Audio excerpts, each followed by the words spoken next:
सुशांत भाई, जय हिंद, वंदे मातरम, शुक्रिया। देखिए, पहली दिक्कत तो सुशांत भाई ये है कि कोट अनकोट हम होने नहीं देंगे। ये बदकिस्मती से मेरी कौम का तकिया कलाम बन गया है लगभग पिछले 40 साल से।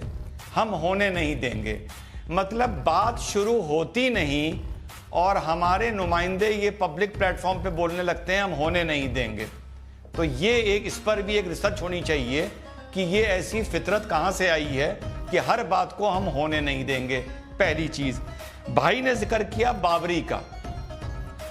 हम लोग मुस्लिम के कमेंटेटर्स कंफ्यूज्ड हैं।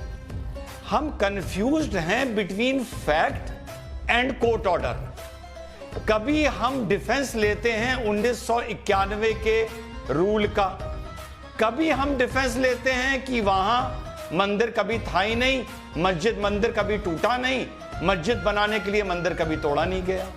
सो आप पहले मुस्लिम कम्युनिटी एक चीज तय कर ले कि हमको 1991 का प्रोटेक्शन लेना है और चुप बैठ जाना है।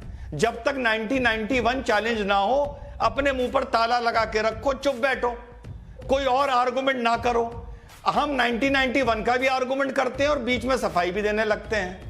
बाबरी मस्जिद में जब एक्सकेवेशन में सुशांत भाई नीचे बहुत बड़े बड़े मैन मेड स्ट्रक्चर निकले, 40-50 पिलर निकले, ऐसा नहीं कि कुछ ईंटा पत्थर कुछ निकल आया, मतलब बड़े मेजर वहां पे जब चीजें नीचे निकली, लगभग 500 चीजें निकली, तो मैं अपने भाइयों से एक बात कहता था, यार या तो ये साबित कर दो कि मस्जिद के नीचे भी जो है ये भी तुम्हारा है, वो भी इस्लाम से जुड़ा हुआ है, या तो ये साबित कर दो, ठीक।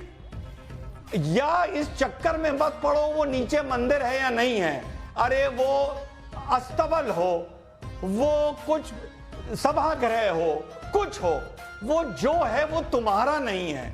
इसका मतलब बाबरी तुम्हारी जमीन पर नहीं बनी है, अलग हो जाओ इज्जत से। लेकिन वहां ये लोग मुझे गाली देते थे, बाद में कोर्ट ने उठा के 25 किलोमीटर दूर फेंका उस जगह से। अब इनके कलेजों में ठंडक पड़ गई। एक बात याद रखिए सुशांत भाई, फिर अपनी बात खत्म करूंगा। बड़ी ये बात पता नहीं भाई, आप बड़े पहुंचे हुए पत्रकार हैं, आपने ये बात पकड़ी या नहीं पकड़ी। जिस दिन काशी विश्वनाथ का उद्घाटन था कॉरिडोर का, मोदी जी ने अपने भाषण में 2 बार औरंगजेब का जिक्र किया था। अगर आप रिवाइंड करके देखेंगे आपको याद आ जाएगा। मैं वो भाषण देख रहा था, ओहो, मैंने कहा मोदी के मुंह से 2 बार औरंगजेब निकला है। अब काशी विश्वनाथ की बात बहुत दूर तक जाएगी, पर मुसलमान को यह बात मैं समझाऊंगा तो उसे समझ में नहीं आएगी।